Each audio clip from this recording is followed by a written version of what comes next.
如果我告诉你，10年之后，你熟悉的东海岸海岸线可能会整体向海里推进1公里，你还会相信吗？各位平时会去东海岸骑车、跑步、烧烤、吃海鲜的人，先记住一句话：你现在看到的这片海，未来几十年将被彻底改写。因为从2026年下半年开始，东海岸外海将迎来新加坡近10年来规模最大、难度最高的一轮海上工程。政府已经确定，长岛计划第1阶段将在2026年底正式启动。第1阶段就涉及约570公顷海域，整个计划最终将新增约800公顷土地。很多人一听到填海，第一反应就是卖地、建房，房价又要变了。但如果你只看到土地，那就看浅了。这次新加坡动的不是一块普通土地，而是全民后花园背后的未来安全线。真正的核心不是地产，而是防洪、海平面上升，以及未来几十年国家的生存能力。更值得思考的是，为什么政府偏偏选择在这个时间点正式启动？接下来，我会结合官方数据、工程时间表以及背后的国家战略，把这盘大棋一层一层拆给大家看。先讲最关键的官宣内容。2026年年底动的，不是整座长岛一次铺开，而是第1阶段的前期工程。位置就在很多人很熟的雾洛码头西侧海域，范围大约570公顷。这个阶段不是简单往海里倒沙，它的工序很重，包括先清理海床障碍物，再铺设大约7公里长、最宽约1公里的临时沙堤，然后才进入后续的大规模抽沙和填海准备。为什么先从西侧下手？因为西侧更适合先建立初始防线，也能尽量避开东侧更密集的海上活动区。政府不是哪里空就先填哪里，而是在按风险、施工条件和民生活动密度来排顺序。接着看第2阶段，官方说得很清楚，雾洛码头东侧大约155公顷海域，要等到2029年之后才动。因为新加坡会在2029年主办东南亚运动会，东海岸东侧本来就是帆船、独木舟等水上项目的重要训练和比赛海域。如果现在就把东侧封起来，国家队训练、赛事筹备、国际形象都会受影响。所以政府宁可把工期往后推，也要先把赛事让出来。再看长岛的终极形态，它不是单一防波堤，也不是单一填海区，而是一个复合系统。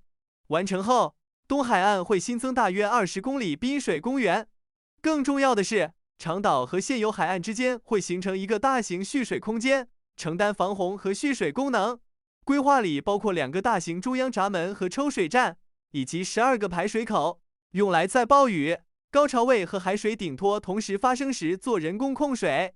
你可以把它理解成一条海上缓冲带加一个可控的大型水供系统。问题来了，为什么新加坡非得做到这个程度？如果你把长岛只看成造地项目，那就会完全误判它的优先级。新加坡历史上当然一直在填海，但这次逻辑已经变了。1970年代的马林百列是为了住房和发展，那时候国家缺土地，填海是为了让人有地方住、有地方建路、有地方扩张城市。可到了今天，长岛的核心任务已经从发展转成生存，因为海水不是在问你要不要准备，它是在一点点逼近。根据新加坡国家气候研究中心和国家气候变化秘书处过去几年的评估，到2100年，新加坡周边平均海平面存在上升接近1米的风险区间。很多人会说，1米好像也还好。问题就在这里，真实危险从来不是静态海平面单独出现，而是大潮、暴雨、风暴潮、海浪顶托一起叠加。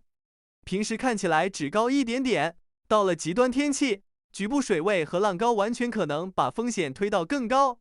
东海岸一带本来就是低洼海岸线，马林百列、雾洛、加冷沿海，甚至更关键的基础设施带，都不能拿几十年后去赌。过去几年，大家已经多次看到极端降雨和高潮位叠加时，沿海排水承压明显上升。政府为什么不直接在现有海边修一堵更高的墙？表面看最便宜，实际上副作用很大。第一，它会直接破坏东海岸最重要的公共空间体验。第二，单纯高墙只能挡一部分外海风险，内部排水、暴雨汇流、生态和景观问题并没有一起解决。第三，一堵墙把海和人彻底切开，新加坡最珍贵的海滨生活方式就没了。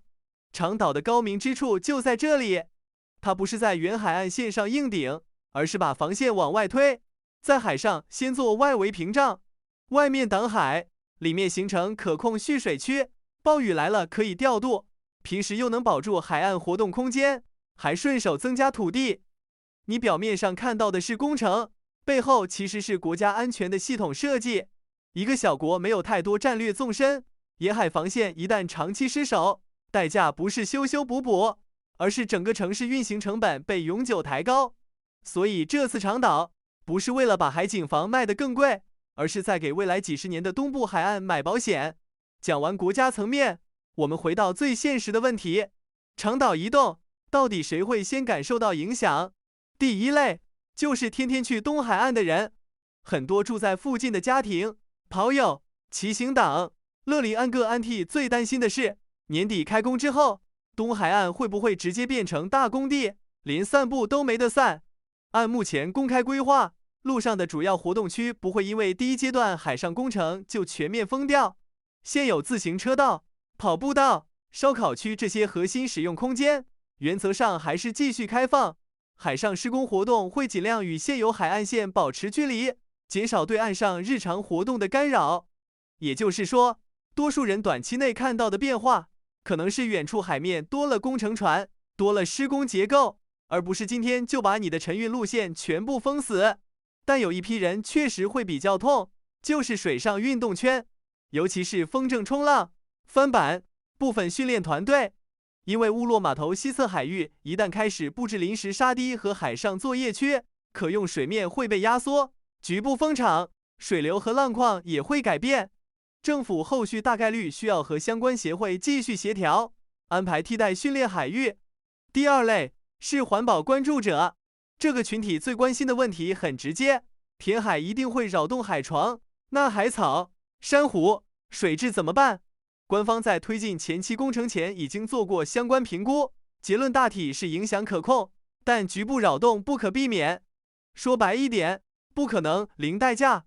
施工期间，海水浊度会上升，局部海草床和零星珊瑚群落会承压，这是工程事实。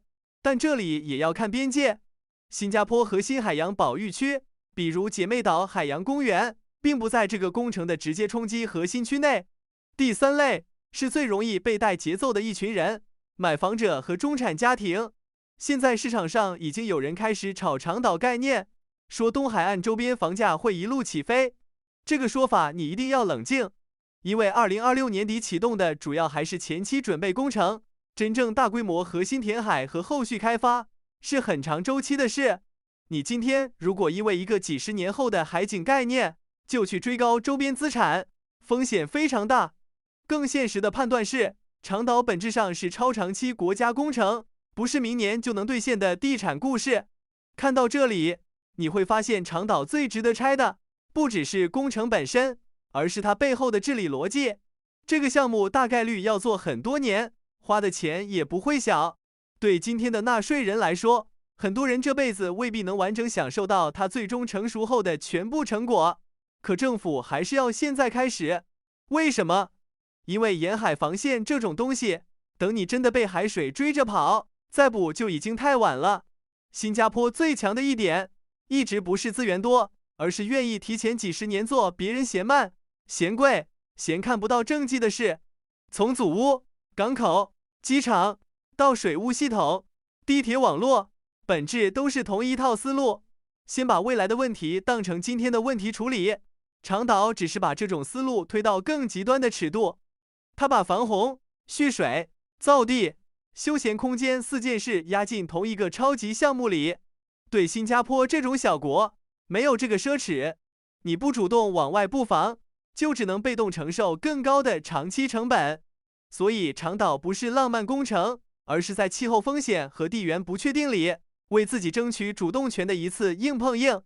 所以长岛计划不是地图上多几块地这么简单，它更像是新加坡又一次把生存压力硬生生改造成国家资产的过程。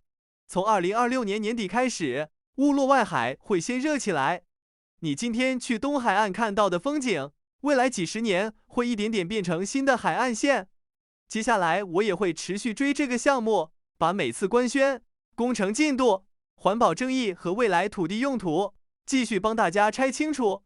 如果你关心新加坡政策、基建和城市规划这类内容，可以先订阅。最后，我想把2个问题留给你。第一，如果未来长岛真的有第一批住宅，你觉得应该优先做更多普通家庭买得起的祖屋，还是做高端住宅，把地段价值最大化？